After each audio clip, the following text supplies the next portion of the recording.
Hello friends, welcome to Sai sweet special. இன்றைக்கி கூடாரவள்ளி மார்கழி மாதம் 27வது நாள் ஆண்டாள் திருக்கல்யாணம் பக்கத்தில் உள்ள கோயிலில் ரொம்ப கோலாகலமாக நடந்தது. அதுக்கெலாம் போயிட்டு வந்தேன்.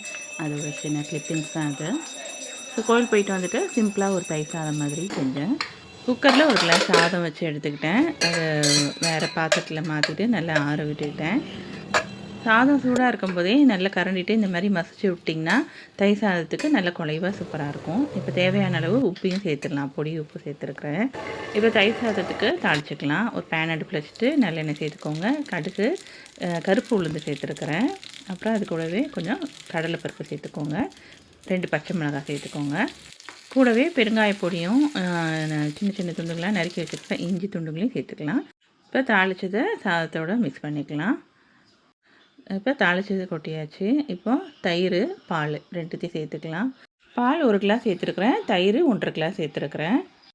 பால் எதுக்கு சேர்க்குறோன்னா, தயிர் ரொம்ப புளிப்பாக இருந்ததுன்னா அந்த பால் ஊற்றும்போது கரெக்டாக இருக்கும்.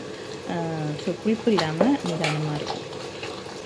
தயிர் புளிப்பு இல்லைன்னா நீங்கள் பால் கூட சேர்க்கணுன்னு அவசியம் இல்லை. வெறும் தயிர் மட்டும் ஊற்றிக்கலாம்.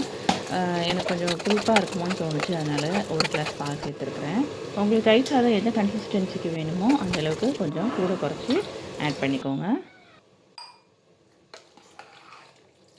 கடைசியாக கருவேப்பிலை இலையை சேர்த்துக்கோங்க. நல்ல வாசனையாக இருக்கும்.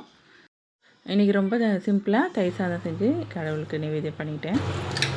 உங்களுக்கு இந்த வீடியோ பிடிச்சிருந்தா லைக் பண்ணுங்கள், ஷேர் பண்ணுங்கள், மறக்காமல் சப்ஸ்கிரைப் பண்ணுங்கள். தேங்க்யூ.